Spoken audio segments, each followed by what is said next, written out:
नमस्कार, मैं बीना सिंह और आप देख रहे हैं रेड नेटवर्क की खास पेशकश देश हमारा। देश भर की खबरों पर नजर डालने से पहले एक नजर आज की अहम सुर्खियों पर। देश में कोरोना वायरस संक्रमण के 1,14,460 नए मामले, 60 दिन में सबसे कम संख्या। दिल्ली कल से होगी अनलॉक। मुंबई में अनलॉक का तीसरा चरण कल सोमवार से। आम लोग नहीं कर सकेंगे लोकल ट्रेनों में सफर। श्रम संहिताओं को लागू करने की तैयारी। कर्मचारियों के हाथ में आने वाले वेतन घटेंगे, पीएफ बढ़ेगा। दिल्ली में पेट्रोल 95 रुपए के पार। 6 राज्यों में दाम 100 रुपए प्रति लीटर से अधिक। और 6 सालों से पाक की जेल में बंद मानसिक रूप से अस्वस्थ 17 भारतीयों का कोई सुराग नहीं। बुलेटिन की शुरुआत हर किसी के लिए अच्छी खबर से। भारत में एक दिन में कोविड-19 के 1,14,460 नए मामले सामने आए, जो 60 दिन की अवधि में सबसे कम संख्या है। इसके साथ ही दैनिक संक्रमण दर घटकर अब 5.62% रह गई है। महामारी से 2,677 और लोगों की मौत हो गई है। केंद्रीय स्वास्थ्य मंत्रालय ने रविवार को अपने अद्यतन आंकड़ों में यह जानकारी दी और कहा कि संक्रमण के नए मामलों के साथ देश में महामारी के मामलों की कुल संख्या बढ़कर 2,88,09,349 हो गई है। वहीं संक्रमण से 2,677 और लोगों की मौत होने से मृतकों की संख्या 3,86,759 हो गई है। करीब 42 दिन में मृतकों की यह सबसे कम संख्या है। उपचाराधीन मामलों की संख्या भी घटकर 15 लाख से कम रह गई है। 6 अप्रैल को 24 घंटे में संक्रमण के 96,982 नए मामले सामने आए थे। मंत्रालय ने बताया कि दैनिक संक्रमण दर घटकर अब 5.62% रह गई है और लगातार 13वें दिन से यह 10% से कम बनी हुई है। वहीं साप्ताहिक संक्रमण दर घटकर अब 6.54% रह गई है। उधर राष्ट्रीय राजधानी दिल्ली में कोविड-19 के 381 नए मामले सामने आए, जो 15 मार्च के बाद से संक्रमण सबसे कम मामले हैं। साथ ही संक्रमण दर गिरकर 0.5% रह गई है। स्वास्थ्य विभाग के आंकड़ों में शनिवार को ये जानकारी दी गई है। इस बीमारी से एक दिन में 34 और लोगों ने जान गंवा दी है, जो करीब 2 महीनों में मृतकों की सबसे कम संख्या है। इसके साथ ही दिल्ली में मृतकों की संख्या बढ़कर 24,591 हो गई है। दिल्ली में शनिवार को 60 लोगों की मौत हुई थी और संक्रमण के 414 नए मामले सामने आए थे, जबकि संक्रमण दर 0.53% रही। इससे एक दिन पहले दिल्ली में कोविड-19 से 50 लोगों की मौत हुई थी और 523 नए मामले आए, जबकि संक्रमण दर 0.68% रही। मुख्यमंत्री अरविंद केजरीवाल ने शनिवार को कहा था कि दिल्ली में कोरोना वायरस की स्थिति काफी हद तक नियंत्रण में है। उन्होंने कहा, अर्थव्यवस्था को वापस पटरी पर लाना अहम है, क्योंकि कोरोना वायरस की स्थिति में सुधार हो रहा है। वहीं दिल्ली के साथ मुंबई में भी सोमवार से धीरे धीरे अनलॉक हो रही है। महाराष्ट्र सरकार की अनलॉक योजना के तीसरे चरण में मुंबई में सोमवार से रेस्टोरेंट, गैर जरूरी सामान वाली दुकानें और सार्वजनिक स्थल खोल दिए जाएंगे, लेकिन मॉल, सिनेमाघर और मल्टीप्लेक्स बंद रहेंगे। बृहन मुंबई नगर पालिका द्वारा शनिवार को जारी किए गए नए दिशा निर्देशों के मुताबिक लोकल ट्रेनों में खास श्रेणी के लोगों की यात्रा कर पाएंगे। महाराष्ट्र सरकार ने शुक्रवार रात एक अधिसूचना जारी कर कहा था कि लोकल ट्रेन चिकित्सा, कुछ जरूरी सेवाओं और महिलाओं के लिए उपलब्ध रहेंगी, लेकिन निगम प्रशासन को जरूरत के हिसाब से अतिरिक्त पाबंदी लगाने का अधिकार दिया गया है। बीएमसी ने अपने हालिया आदेश में महिला श्रेणी को हटा दिया है, जिसमें कहा गया है कि उपनगरीय ट्रेनों में केवल चिकित्सा और कुछ जरूरी सेवा के लोग ही यात्रा कर सकेंगे। उधर नीति आयोग के सदस्य रमेश चंद का मानना है कि कोविड-19 की दूसरी लहर से देश के कृषि क्षेत्र पर किसी तरह का कोई प्रतिकूल असर नहीं पड़ेगा। उन्होंने कहा कि ग्रामीण इलाकों में संक्रमण मई में फैला है, उस समय कृषि से संबंधित गतिविधियां बहुत कम होती है। चंद ने कहा है कि अभी सब्सिडी, मूल्य और प्रौद्योगिकी पर भारत की नीति बहुत ज्यादा चावल, गेहूं और गन्ने के पक्ष में झुकी हुई है। उन्होंने इस बात पर जोर दिया कि देश में खरीद और न्यूनतम समर्थन मूल्य पर नीतियों को दलहनों के पक्ष में बनाया जाना चाहिए। नीति आयोग के सदस्य ने कहा, ग्रामीण इलाकों में कोविड-19 संक्रमण मई में फैलना शुरू हुआ था। मई में कृषि गतिविधियां काफी सीमित रहती हैं, विशेष रूप से कृषि जमीन से जुड़ी गतिविधियां। उन्होंने कहा कि मई में किसी फसल की बुआई और कटाई नहीं होती, सिर्फ कुछ सब्जियां तथा ऑफ सीजन फसलों की खेती होती है। इस बीच ब्रिटेन के स्वास्थ्य मंत्री मैट हैंकॉक ने रविवार को कहा कि कोरोना वायरस का डेल्टा या B1.617.2 स्वरूप अल्फा या तथाकथित केंट स्वरूप से 40% ज्यादा संक्रामक है।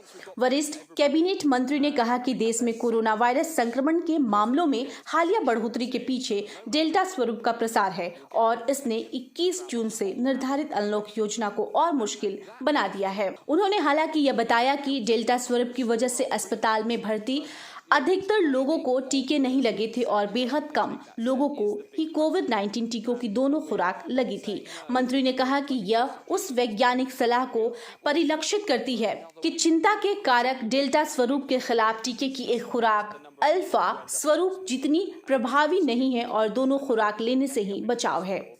हैंकॉक ने स्काई न्यूज को बताया, इस आंकड़े के साथ कह सकते हैं कि यह स्वरूप करीब 40% ज्यादा संक्रामक है। मेरे पास यही नवीनतम परामर्श है। इसका मतलब है कि डेल्टा स्वरूप के साथ वाले वायरस का प्रबंध और मुश्किल है, लेकिन महत्वपूर्ण रूप से हम मानते हैं कि टीकों की 2 खुराक लेने पर आपको इनसे भी उतनी ही सुरक्षा मिलेगी जितनी की पिछली स्वरूप से मिल रही थी। पाकिस्तान द्वारा 6 साल पहले उसकी जेल में मानसिक रूप से अस्वस्थ 17 भारतीयों के बंद होने की बात कहे जाने के बाद से उनकी पहचान की पुष्टि के लिए किए जा रहे प्रयासों का कोई नतीजा नहीं निकला है।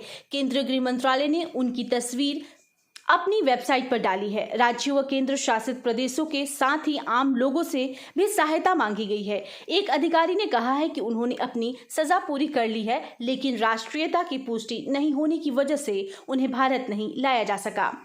पाकिस्तान की जेल में बंद जिन 17 कैदियों को भारतीय माना जाता है उनमें से 4 महिलाएं हैं और पाकिस्तानी अधिकारियों ने उन्हें गुल्लू जान, अजमीरा नायका और हसीना नाम दिया है। अन्य कैदी सोनू सिंह, सुरिंदर महतो, प्रहलाद सिंह, सिलरौफ सलीम, बिरजू, राजू, बिपला, रूपीपाल, पनवासी लाल, राजू महोली, श्याम सुंदर, रमेश और राजू राय हैं। गृह मंत्रालय ने कहा है कि कोई व्यक्ति अगर इन 17 लोगों में से किसी की पहचान कर सकता है तो उसे गृह मंत्रालय के अवर सचिव, राज्य या केंद्र शासित प्रदेश के गृह विभाग अथवा पुलिस महानिदेशक, पुलिस महानिरीक्षक अथवा पुलिस आयुक्त से संपर्क करना चाहिए। आगामी कुछ माह से चारों श्रम संहिताएं लागू हो जाएंगी। केंद्र सरकार इन कानूनों के क्रियान्वयन पर आगे बढ़ने की तैयारी कर रही है। यह कानून लागू होने के बाद कर्मचारियों के हाथ में आने वाला वेतन घट जाएगा, वहीं साथ ही कंपनी की भविष्य निधि की देनदारी बढ़ जाएगी।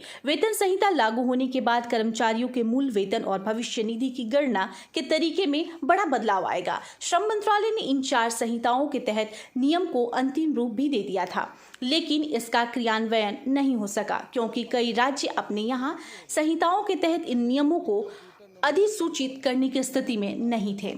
भारत के संविधान के तहत श्रम समवर्ती विषय है। ऐसे में इन 4 संहिताओं के तहत केंद्र और राज्यों दोनों को इन नियमों को अधिसूचित करना होगा, तभी संबंधित राज्यों में ये कानून अस्तित्व में आएंगे। नई वेतन संहिता के तहत भत्तों को 50% पर सीमित रखा जाएगा। इसका मतलब है कि कर्मचारियों के कुल वेतन का 50% मूल वेतन होगा। भविष्य निधि की गणना मूल वेतन के प्रतिशत के आधार पर भी की जाती है। इसमें मूल वेतन और महंगाई भत्ता शामिल रहता है। अभी नियोक्ता वेतन को कई तरह से भत्तों में बांट देते हैं। इससे मूल वेतन कम रहता है, जिससे भविष्य निधि तथा आयकर में योगदान भी नीचे रहता है। नई वेतन संहिता में भविष्य निधि योगदान कुल वेतन के 50% के हिसाब से तय किया जाएगा।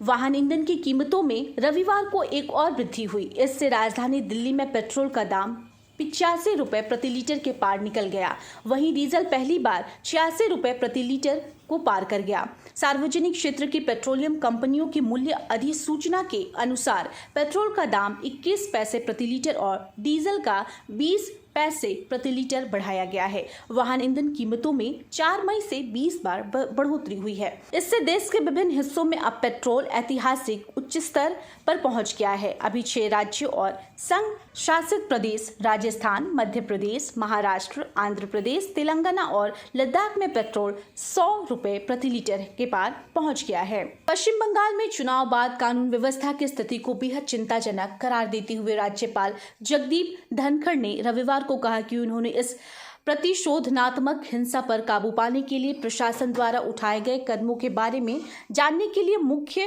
द्वारा उठाए गए सचिव HK द्विवेदी को बुलाया है। उन्होंने ये भी दावा किया है कि राज्य पुलिस राजनीतिक विरोधियों से बदला लेने के लिए सत्ताधारी व्यवस्था के विस्तार के तौर पर काम कर रही है।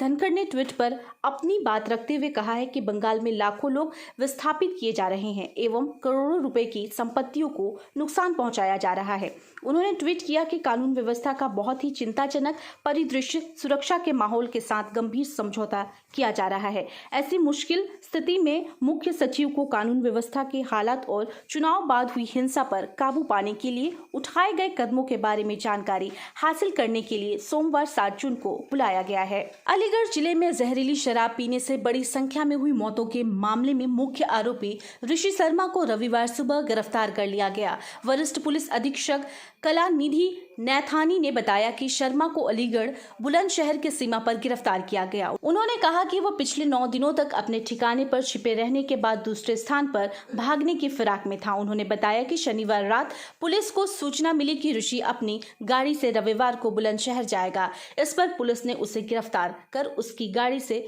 भारी मात्रा में जहरीली शराब बरामद की। पुलिस जहरीली शराब से मौतों के मामले में कुल 17 मुकदमे दर्ज कर अब तक 61 लोगों को गिरफ्तार कर चुकी है। शर्मा पर घोषित 75,000 रुपए के इनाम को शनिवार को भी बढ़ाकर 1 लाख रुपए किया गया था। दिल्ली के सरकारी गोविंद बल्लभ पंत अस्पताल के चिकित्सा निदेशक ने रविवार को कहा कि अस्पताल ने 1 दिन पहले जारी अपने उस विवादास्पद आदेश को वापस ले लिया जिसमें उनके नर्सिंग कर्मचारियों से मलयालम भाषा में बात नहीं करने को कहा गया था। चिकित्सा निदेशक डॉक्टर अनिल अग्रवाल ने PTI से कहा है कि इस परिपत्र को वापस लेने का औपचारिक आदेश जल्द जारी किया जाएगा। मामले की जांच की जा रही है और इसके बाद कार्रवाई की जाएगी। उल्लेखनीय है कि अस्पताल के नर्सिंग अधीक्षक ने शनिवार को एक परिपत्र जारी करके अपने नर्सिंग कर्मचारियों को काम के दौरान मलयालम भाषा में बात नहीं करने को कहा था, क्योंकि अधिकतर मरीज और सहकर्मी इस भाषा को नहीं जानते हैं, जिसके कारण बहुत असुविधा होती है। बिहार सरकार के पंचायत राज अध्यादेश 2021 के खिलाफ पटना उच्च न्यायालय में एक जनहित याचिका दायर की गई है। अधिवक्ता प्रियंका सिंह द्वारा शनिवार को दायर उक्त याचिका में प्रदेश सरकार के गत 2 जून के बिहार पंचायत राज अध्यादेश 2021 के कुछ प्रावधानों को असंवैधानिक ठहराने का अनुरोध किया गया है। बिहार में त्रिस्तरीय पंचायत के पदाधिकारियों का कार्यकाल 15 जून 2021 को समाप्त होने वाला है। गौरतलब है कि बिहार मंत्रिमंडल ने गत मंगलवार को बिहार पंचायत राज अधिनियम 2006 की कुछ धाराओं में संशोधन के लिए अध्यादेश को मंजूरी दी थी, ताकि राज्य सरकार को कोविड-19 के कारण स्थगित इन त्रिस्तरीय पंचायत निकायों के नए चुनाव होने तक उनके कामकाज की निगरानी के लिए परामर्श समितियों के गठन की शक्ति दी जा सके। याचिका में सूबे के मौजूदा त्रिस्तरीय पंचायत प्रतिनिधियों का कार्यकाल समाप्त होने से पहले चुनाव कार्यक्रम की घोषणा किए जाने या मौजूदा प्रतिनिधियों का कार्यकाल अगले 6 महीने तक अथवा नया चुनाव होने तक बढ़ाने का निर्देश देने का अनुरोध किया गया है। नाइजीरिया में ट्विटर की सेवा पर रोक। जी हां, आपको बता दें कि भारत में ट्विटर के साथ सरकार का घमासान चल रहा है, मगर इस बीच नाइजीरिया सरकार ने देश भर में ट्विटर की सेवाएं अनिश्चित काल के लिए रोक दी हैं, जिससे लाखों लोग शनिवार को ट्विटर का इस्तेमाल नहीं कर सके। नाइजीरिया के संचार सेवा संगठन the association of licensed telecommunication operators ने एक बयान में कहा है कि उसके सदस्यों ने सरकारी निर्देश के अनुसार ट्विटर की सेवा बंद कर दी है। दरअसल शुक्रवार को नाइजीरिया सरकार ने कहा था कि वह माइक्रोबायोलॉगिंग साइट की सेवाओं पर रोक लगा रही है, क्योंकि ट्विटर ने अलगाववादी आंदोलन पर किया गया राष्ट्रपति मोहम्मद बुहारी का ट्वीट हटा दिया था। और चलते चलते नजर डालते हैं उस खबर पर जो जरा हटकर है। नासा ने 2030 तक शुक्र तक 2 मिशनों की घोषणा की है, जिससे अंतरिक्ष वैज्ञानिक बेहद उत्साहित है। हमारे सौरमंडल की दशकों से जारी खोज में हमारे पड़ोसी ग्रहों में से एक शुक्र ग्रह की हर बार अनदेखी की गई है या उसके बारे में जानने समझने के बहुत ज्यादा प्रयास नहीं किए गए, लेकिन अब चीजें बदलने वाली है। नासा के सौरमंडल खोज कार्यक्रम की ओर से हाल ही में की गई घोषणा में 2 मिशनों को हरी झंडी दी गई है और यह दोनों मिशन शुक्र ग्रह के लिए हैं। इन 2 महत्वाकांक्षी मिशनों को 2028 से 2030 के बीच शुरू किया जाएगा। नासा के ग्रह विज्ञान विभाग के लिए एक महत्वपूर्ण बदलाव का प्रतीक है, क्योंकि उसने 1990 के बाद से शुक्र ग्रह तक किसी मिशन को नहीं भेजा है। यह अंतरिक्ष वैज्ञानिकों के लिए उत्साहित करने वाली खबर है। ग्रह के मुकाबले शुक्र ग्रह पर परिस्थितियां प्रतिकूल है। उसके वातावरण में सल्फ्यूरिक एसिड है और सतह का तापमान इतना गर्म है कि शीशा पिघल सकता है,